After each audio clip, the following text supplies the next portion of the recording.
Hello everyone, Mike Silverman here. In this video, I'll talk about how I was able to test a Socket.io application using Jest and uh, go a little bit beyond the documentation on the Socket.io website as far as the complexity of the tests. So some challenges I faced during this was being able to verify a sequence of events that each depended on each other being previously detected and modifying the application state, and also being able to run multiple tests in the same file and not have them all run at the same time as each other. We want them to run sequentially. And also I wanted to be able to run and wait for asynchronous code in my tests. So I'll show you how I was able to do that. And we're going to be using an example, actually writing a test for my game lobby. So the way, or the part of the application we're actually going to test is called the game waiting list. And the way that works is there's a maximum number of games that can be played at any one time. You could say there's 15, and if a 16th game tries to start, they're going to be placed in the waiting list, and we want certain things to happen. And we want to make sure that they happen in the right order. And it's going to involve a lot of different Socket.io events being sent back and forth between multiple clients and the server. But before we get into that actual specific logic, I'm going to show you how I'm able to run the tests sequentially in the same file and also make sure that you can run asynchronous code in them. You're going to notice already there's an error here. We'll get to that in a moment. So here's the Jest test declaration. Just say what the test does, of course. And we're going to use the done version. So the two choices you have is either use done or you call it async. And you can't do both, which is important. You will get an error here. It's like you got to use one or the other, basically. So, but we need to use done. So, how can you use done? If it's not async, you can't use await, but we want to use await. Well, there is a workaround. So, basically, the way done works is whenever you call done, the test is done, and it won't finish until you call done. And you see here at the bottom, we do call it. But before we can call that, we have to make sure all of our different events have fired and they've gone in the right order. And every event that we detect has the data that we expect it to have. So the first thing we're going to do is we're going to make a promise. And inside that promise is going to be all of the test logic. And this promise is going to have an asynchronous executor. Executor is this function here. And I actually learned that because of this error. So this is a linting error, and if you use this linting rule, you'll get this error about it. But they say it's usually a mistake to do this, and they, to be honest, don't understand exactly what they mean. But either way, I couldn't figure out a way to do it without putting async here. So you have to make an asynchronous executor, and then in here you're going to do your test stuff. And whenever your test actually meets its requirement, you're going to call resolve true, and then this promise will resolve. So here at the bottom, when you call the test, it's going to run all your test code, it's going to complete, and then you call done, and otherwise you can catch an error and just fail on purpose by expecting false to be truthy, which is I don't know, one way I figured out how you can force a Jest test to fail. So if you ever catch an error in here, or you get the wrong data that you don't want, you can resolve false. Or sorry, no, you can you can reject, and then it should give an error. Okay, so as we actually go about writing the test, first thing I always do, actually, let me turn off that linting rule because it's, yeah, turn that off. Okay, so first thing I always do is I write out my logic, just like thinking it through. So the maximum number of games for this test is 2, and we want to make sure that there's the maximum number of games being played because we want to test the waiting list. So there has to be, uh, you know, actually like all the games are being played that are allowed for the waiting list to start working. So then we're going to start up a ranked game. I already tested this for normal games and um, like casual games. So now I'm testing it for the ranked games. Um, okay, so we attempt to start a ranked game, and we would expect that they'll be put in the waiting list because there's already a maximum number of games. Then, we're going to do all this stuff and we're going to go through it. But let's just start with the first thing. Basically, you just write out your logical flow in comments.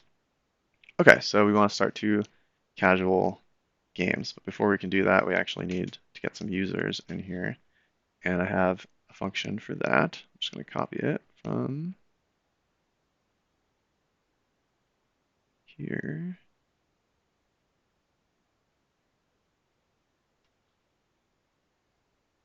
Actually, we'll take all of this.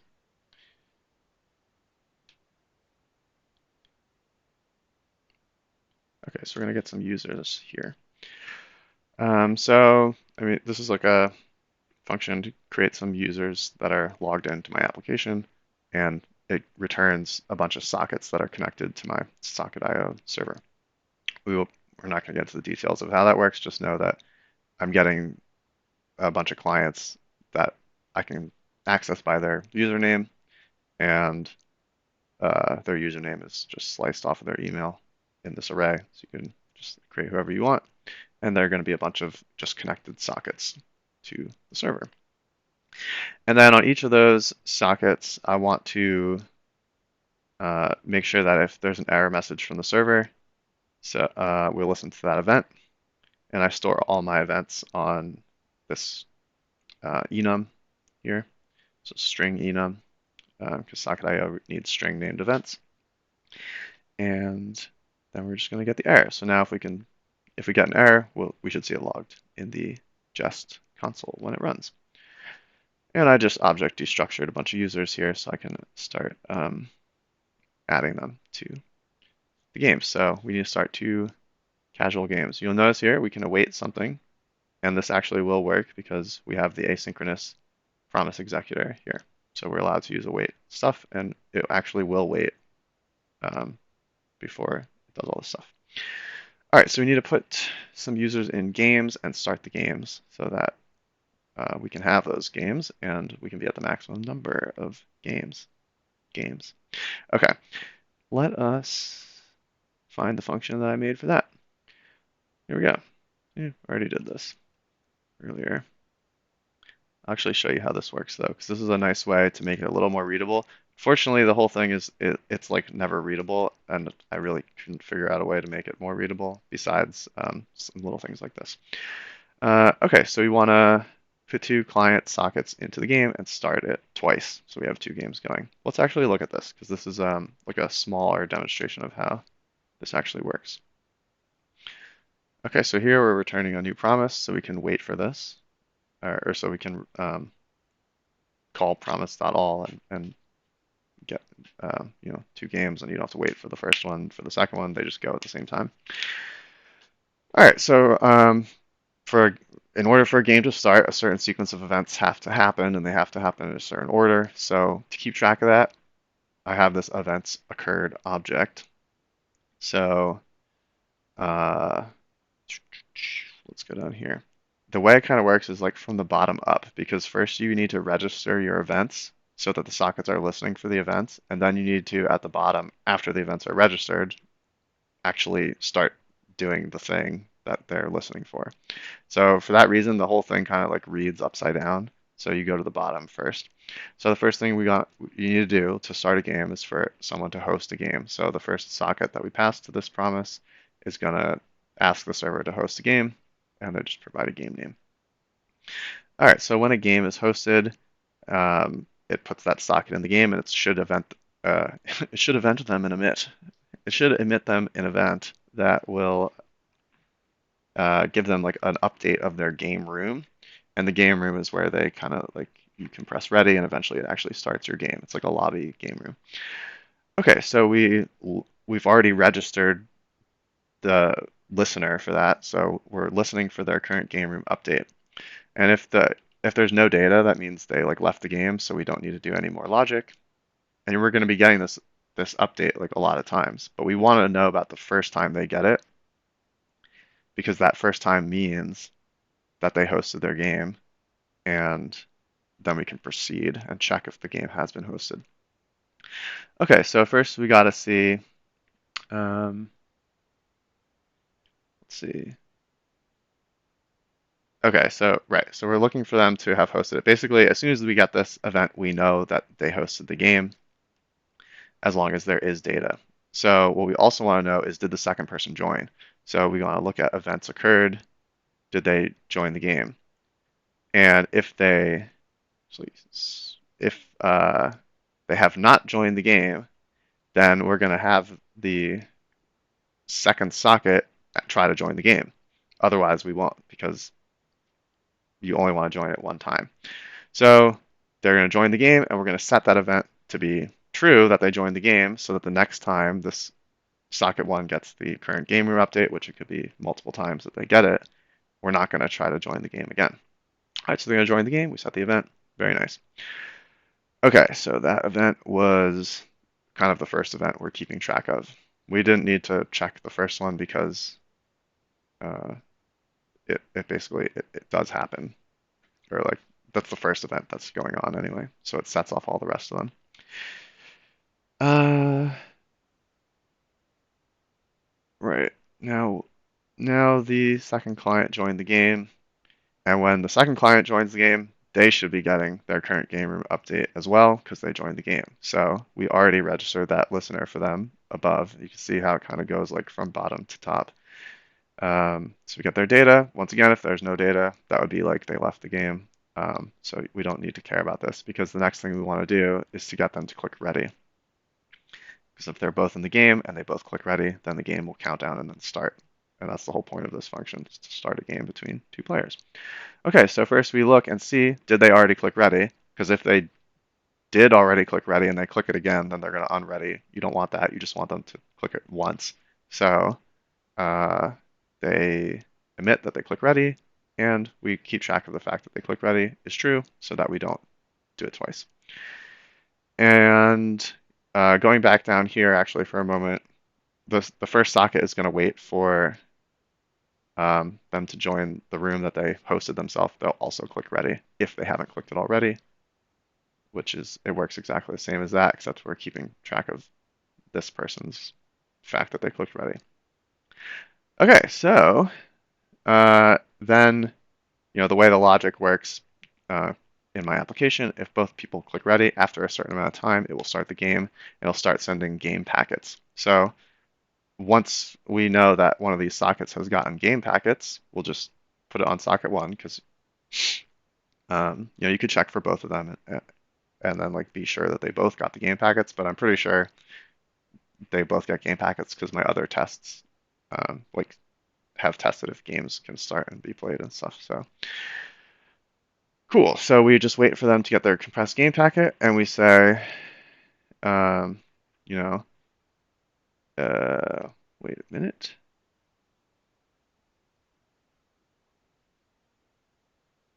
Okay, yeah. Then we just see like, did they already get the first packet or not? If they haven't gotten it yet, then we're going to say the fact that they got it is true, and then we'll just resolve true. Um, that actually might not be necessary to listen for this or to keep track of this, but this might have been like residual from when I had to listen for both of them.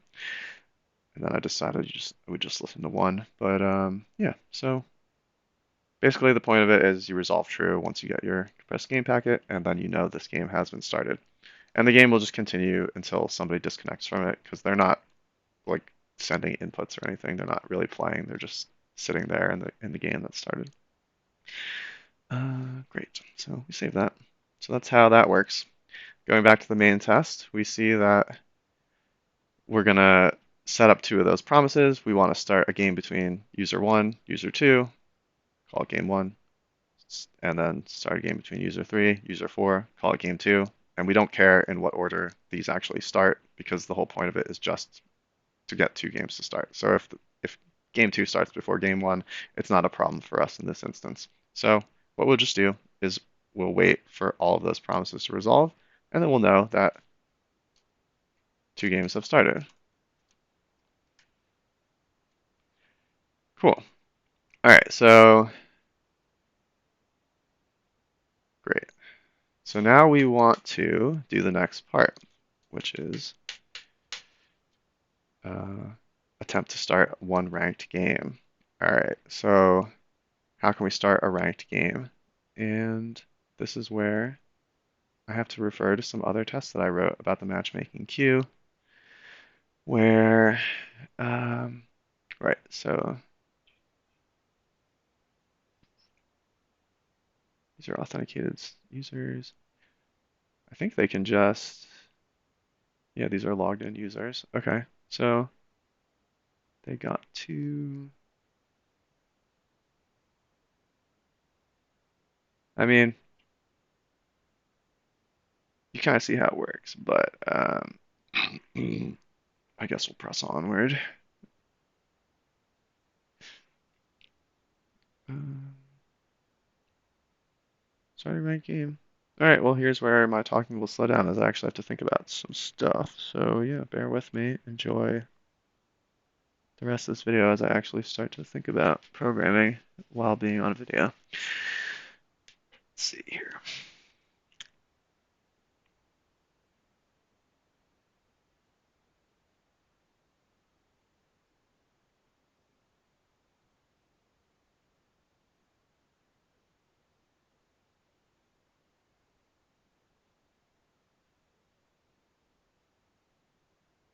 Okay, so they have to enter the matchmaking queue. And we already use up to user 4, so we're going to use user 5 and user 6. So we could say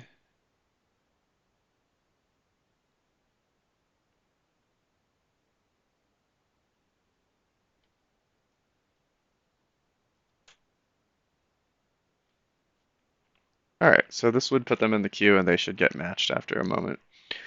Um, but this is like an event that's actually setting off a bunch of things that we have to listen for. So this is going to go like way down at the bottom. And we have to start listening for them to be put into the queue. So that would be called,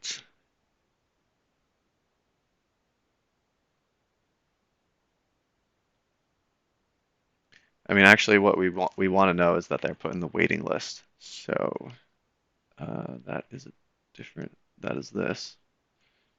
So we want them to listen for that. Okay, so user 5 on. Cool. We also want to know if the other person got put in that list. And we could keep track if they went into the queue yet or not. Let's get rid of the red.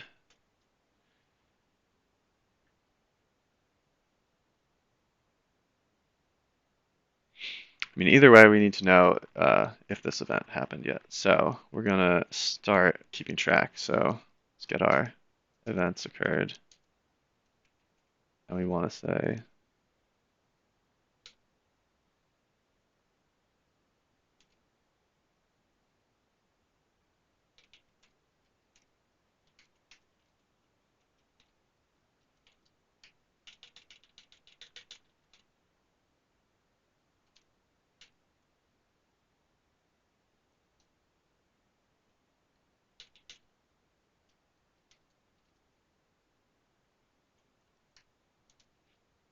they always start off as false. Whoa.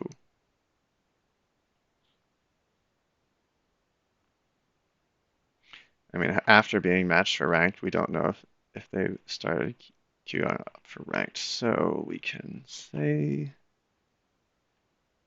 that they queue up for ranked.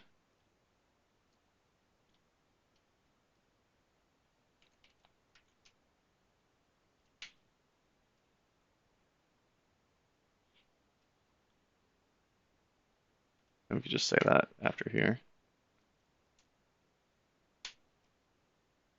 I mean, it's better to get some sort of feedback about them being queued for ranked, I think. There is something like that, as I recall. Yeah, matchmaking queue entered. This is better. So we'll actually listen for this. Um,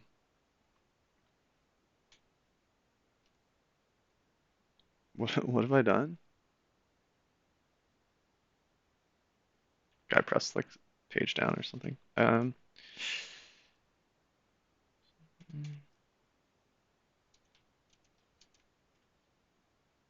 And now we'll set the fact that they queued for ranked. Or, I mean, got entered. We'll say they received the message about it.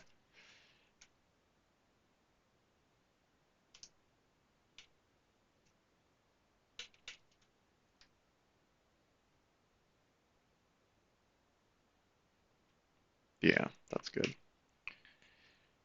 Because then we know that they actually did get in the queue, not just the fact that they attempted to.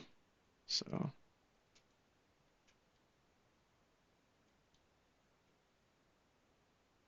um, I mean, every time they get this, we don't want to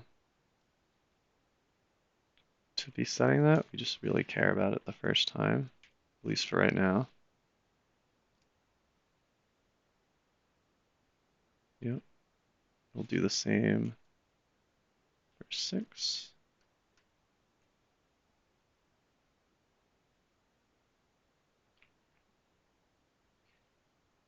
All right, great. So we know we don't want them to get the waiting list position until they got their um, entered into the queue position because the queue should at least notify them they're in the queue first, and then match them, and then try to start their game. Realize there's too many games going on, and then they should get their waiting list position update. So we would say um, if this is like not happened yet, it's number 5, yeah. Then we'll resolve false and we'll fail the test because something happened out of order.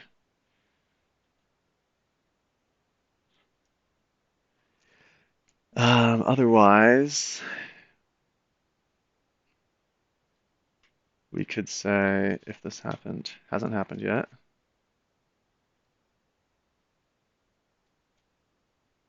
then we will say that it happened.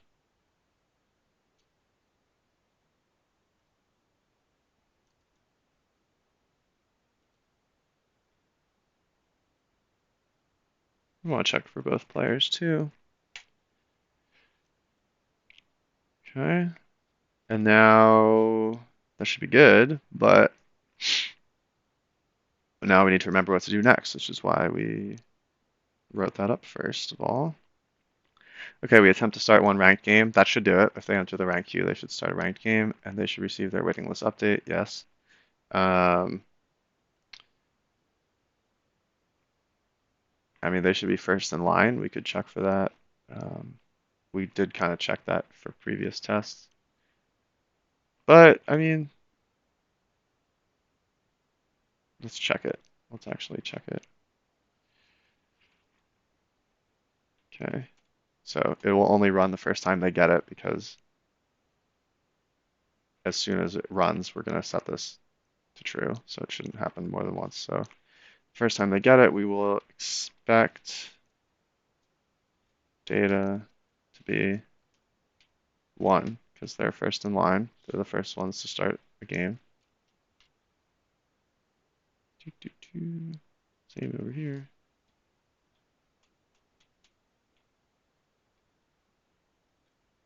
Yep. Expect it first, then we set it. Um, okay. So they should receive their waiting list update. And now we want to end one of the games that's being played so that these people should be like the waiting list should actually start their game because one of the spots for a game has freed up. So we got to end the game being in progress being played, but we have to make sure that both these people actually got their update first.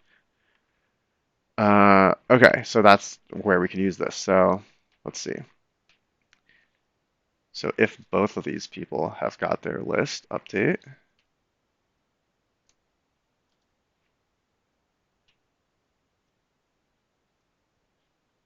then, yeah, format it then. I got the long text set for formatting. All right.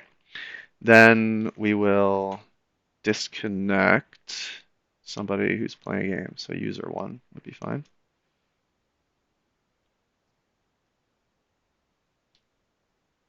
These are just sockets, remember? I mean, I guess that's obvious. Okay.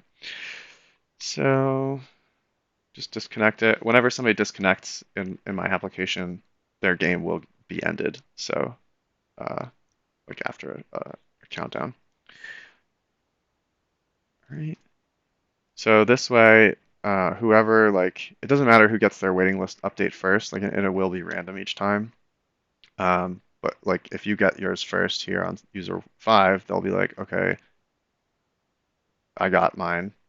Did user six, the other person there in the game, already get theirs? Okay, no, then they won't run this. Oh, I don't need these brackets actually. Oh yeah, I'm gonna need them. Um, it's like you don't need it if there's only one line. There's gonna be more lines of text.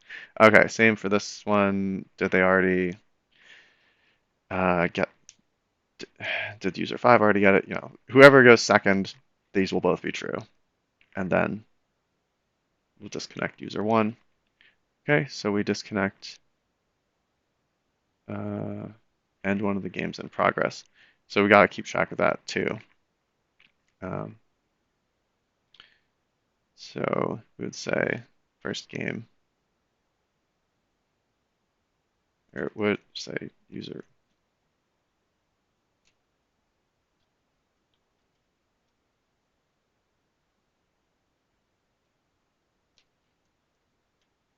That's fine, I think.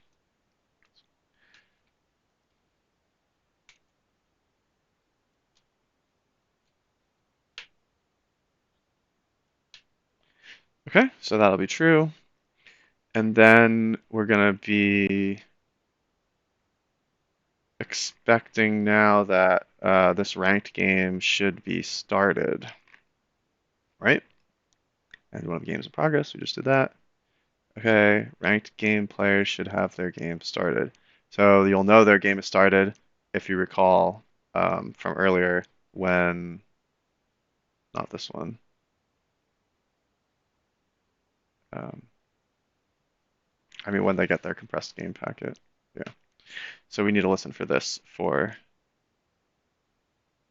these other people. So cool. Um, Waitlist position update. This is where we disconnect people. Okay, go. So like we're going up. Like it goes backwards because we have to be listening to this before it happens, or else it'll happen and we won't have listened for it, and then it'll just be like totally broken. So, who cares about this? This is users five and six because they're the third game. Okay. So user five dot on bleep, compressed game packet. You know their game started if they start getting game packets, and they. I mean, this would be the fact that their game started. So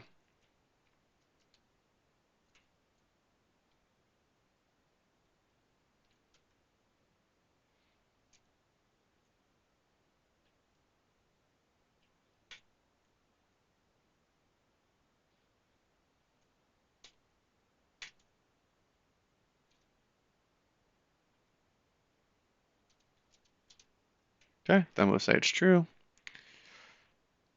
Uh, yeah. I mean, we could say like we could keep track of for both and say like did they both receive it? But if one person's receiving it, like they're probably both receiving it.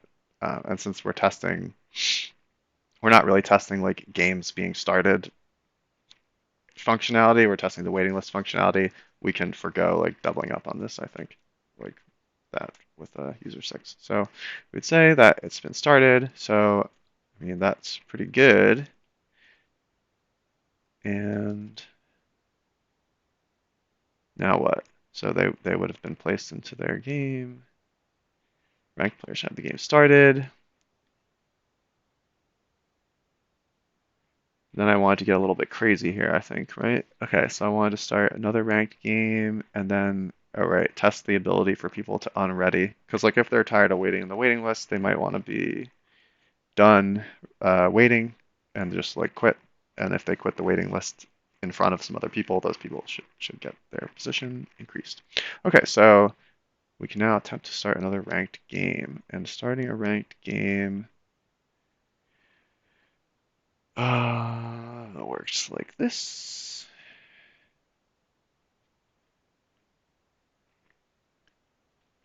Just like that. Um, I guess we could like extract that into another function that's like just 2 lines, so I think we're all right.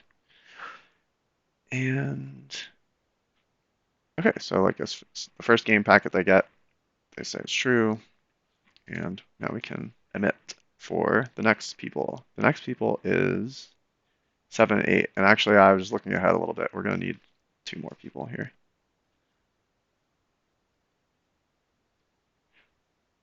That's a lot of users. Okay. So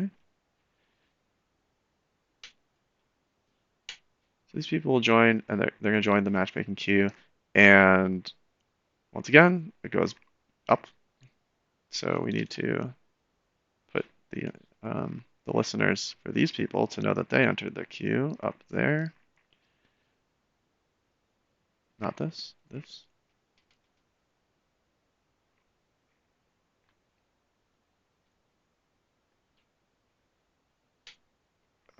What? 7 and 8? 7 and 8. 7.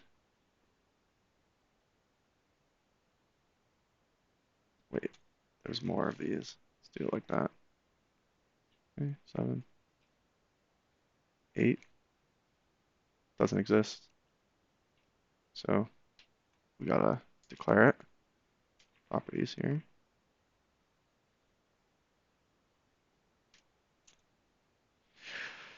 Okay, then we would say it's true, so that we would know that they entered the matchmaking queue, but they should also get their waiting list update. You see, it's not like that readable, but it is the only way I figure out how to do it so far. They should get their waiting list update. Okay. How did we think about that before?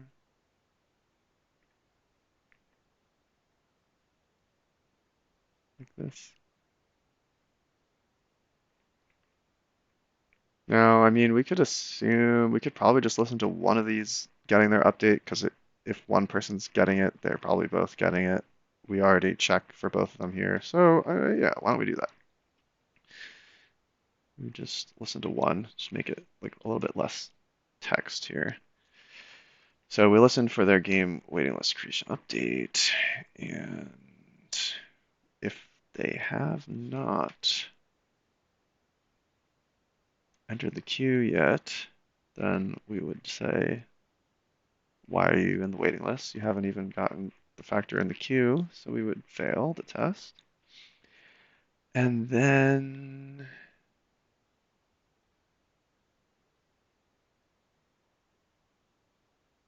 we actually don't want to do that. Yeah, let's just delete all this right now. Or, I mean, actually, we can expect their data to be 1. Let's see.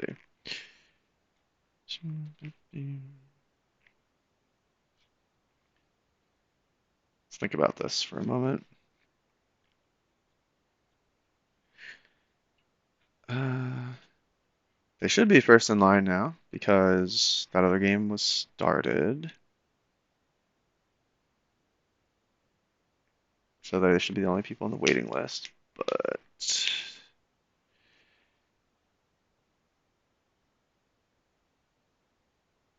entered message. Okay. Now we need to see if they already have this gotten their waiting list update. So what is it called? Waiting list update? Yeah, something like that. 7. Oop, spelling wrong.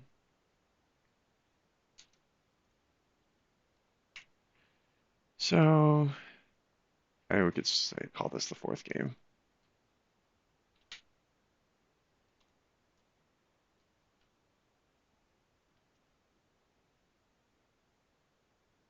second ranked game.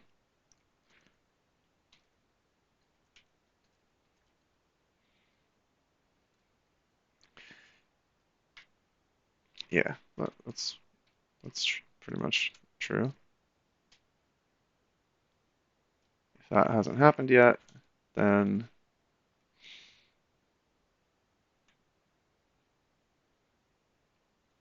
we'll say that it happened for the first time, and we'll expect that we're first in line. Okay, so now they are in the waiting list, and I think we're next is to put another person on the waiting list, so you have two of them in the waiting list. Right. Yep, we've done all this. Just did that. Okay, attempt to start a third ranked game. We know how to do that. So these will be okay if they just got it. Okay, so we'll do it inside of here, kind of like that.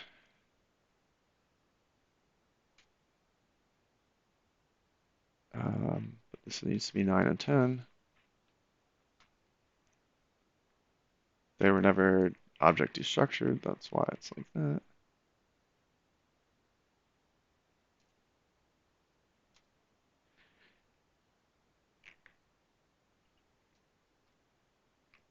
Looks like I destructured this because I knew I was going to disconnect them. Where did we do that? There you go. A little bit better. All right, so we put them in the queue. We want to expect the same thing. I mean, we really don't need to check if they entered the queue. We just need to know they got put in the waiting list position. We already know that they get put in the queue on this before. So let's say user 9 on, and if third ranked game.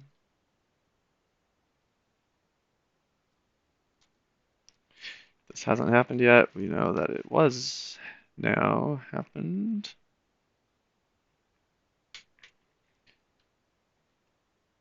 Third game, third winning game placement. Then we do want to say that it was placed in the waiting list. If it hasn't been yet, we will expect their position to be 2 because now there's 2 games in progress still. One of the original casual games, one of the ranked games.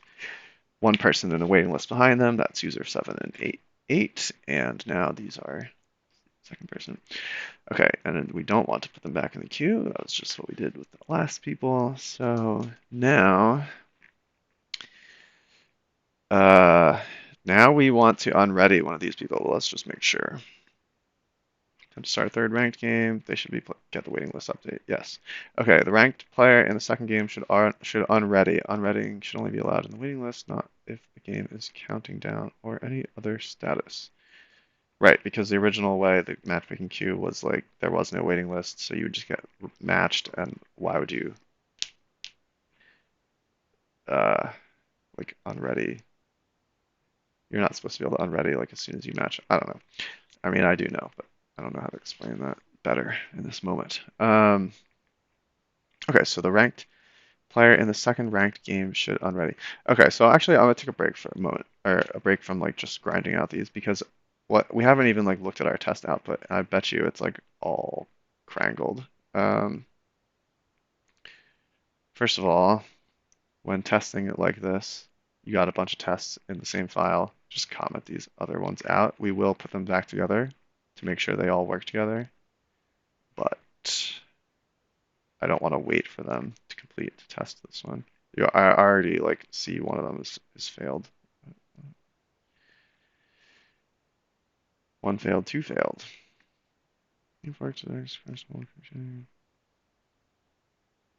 Somehow I broke a previous test by writing this test, but that's a task for later. Okay, so, well, this will obviously fail because we never resolved true. So we're going to go ahead and resolve true here. And whenever I do this, I like to just disconnect all the sockets.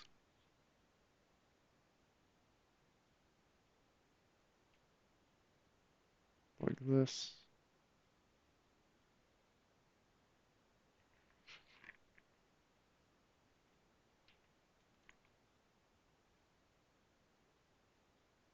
Tough to put that in after each. I mean, I guess you could like store the clients outside of the test in a thing and just switch them out and then just call it in after each, but I haven't done that. Okay, let's see what this looks like.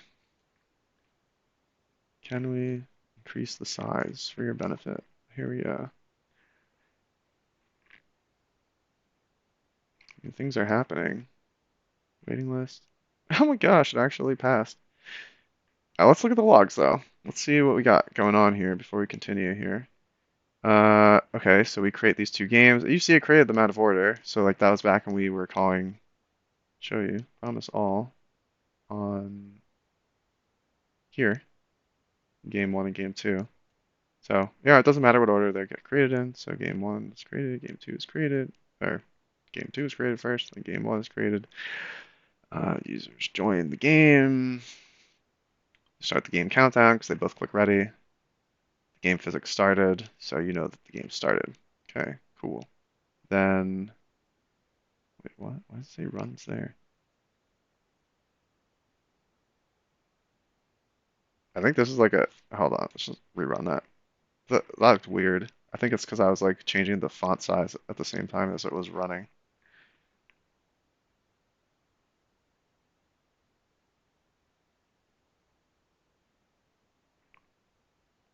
Also, the tests can be flaky.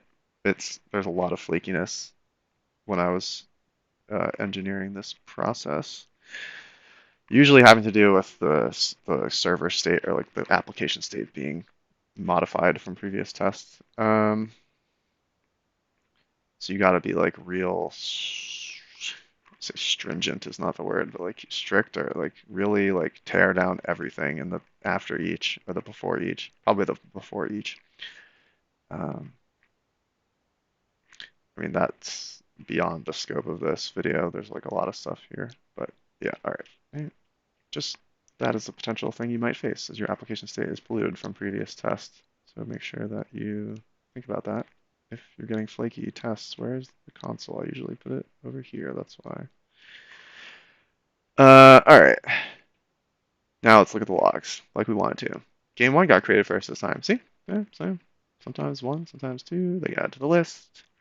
Start the game countdown. Very good. Physics created. Now we want to go ranked, ranked, users added to the ranked list, user 5 added to the ranked list, and it went into the waiting list, so that's good. That means, see, that's the whole point of this test, to see if this works. I mean, usually you find out some stuff's broken, and that's why the test is really good. It helps you fix your broken stuff that you didn't realize was broken. But you probably already know that if you're watching a video about testing. Okay, user 1 disconnecting, right? Because as soon as they got put in the waiting list, we want to disconnect that game, like one of the original games. Disconnects them. Here's like the loop. So the waiting list is updating on an interval of like every 1 second. I've changed it for the test to make it go faster. Normally it's like 5 seconds, but okay. Waiting list. Number of games, 2. Well, should there be 2? Disconnecting current game, game 1. Disconnected. Yes, I guess there is because there's like a countdown before the game fully ends. Okay, number of games, 2. Who's in this though? This is the number of games on the server, not the games on the waiting list. Who's in the waiting list? Just ranked O. Ranked 0. Ranked 0. Removed from the game 1's game list. Now the number of games is 1. Yeah, I just had to wait like 1 second. Okay, game's 1. So if that's the case, that they should start the next game, yes, it starts the game because it saw there was 1 less than the maximum there. As soon as there's no games left in the list, they stop the interval. That's good. Game physics started for ranked 0. We detect that, right? Yeah. Physics compressed game packet. Yeah, these guys are in ranked game 0 because they're the first ranked game to start. Yep, so they detect that. As soon as they detect that, we put the next people in the queue. Yep, user 8 and 7. You see they go and like, it doesn't go in the order you write it. We wrote 7 and then 8, but events just like race. They race for each other to see who gets there first. Um, that's why we keep track of all the events that occurred, so you can confirm the order, or at least confirm that two things have happened before moving on. Okay, they go into the ranked. Now, game room created. That's just like their room for sending messages. Um, User 10. Yeah, we want to add more people to the list. Put ranked game in the waiting list. And that's where we ended it. We said, okay, they're both in the waiting list, and they both like, um, where did we end it? Here. Yeah, we just make sure they're second in line, which they were. Okay, cool. All right, so but this is not the whole thing we want. We also want to make sure if you unready from, yeah, ranked players should be able to unready. But I mean, I think you understand. So I would just keep going like how I did before here. And that's basically it. I think this is kind of long, but hopefully that's helpful. You can see how I go through and kind of like write out the thoughts first, then set up the object that holds all the events that occurred, and then each time we listen to an event, we see if the event already occurred yet. If um, if it didn't occur, then we'll do something about it, and then we'll set that it did so that we don't do that thing twice. And then like some of these events, you do need to do two different things. Like one time, uh, where's the waiting list for this? These people, like these people will. No, sorry, these people, they're gonna be second in line, but later we're gonna be like, uh, if not events occurred, if these people left yet. So I don't know what you would say. Second ranked game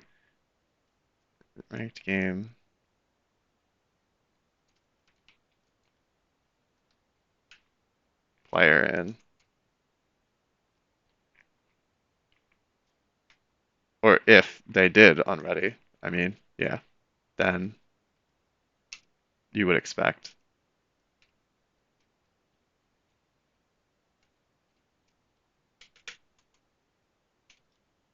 Then they should be position one. So sometimes you're registering one event listener, but you really want to see like later on, you're going to get this event multiple times. Each time the waiting list loop goes through every 1 second, counts everyone's positions, tells them their position. So the first time you would say, actually, you would also have to make sure that this is not the case.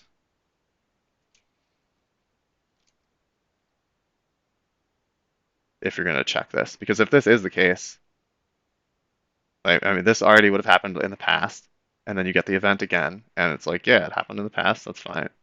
Or, oh no, it wouldn't, it probably would not happen because you're checking if it did not happen. Yeah, so maybe you don't have to check this too, because yeah, you don't have to check that also. All right, never mind about that. So, excuse me. But yeah, so basically the point of that is you're gonna have to sometimes check two different things, and you just use this object to keep track of everything you did. And that is pretty cool. So yeah, I'm gonna crack on with this. Hopefully that's helpful. If you got complicated Socket.io stuff that you need to check and write tests for, highly suggest it, even though it looks completely like stupid and upside down. It has helped me find a lot of bugs in my code and uh, handle some edge cases and stuff that I didn't really realize were broken until I wrote a test like this. And with that being said, this has been Mike Silverman from the Snowden YouTube channel. Thank you for watching and have a great day. Goodbye.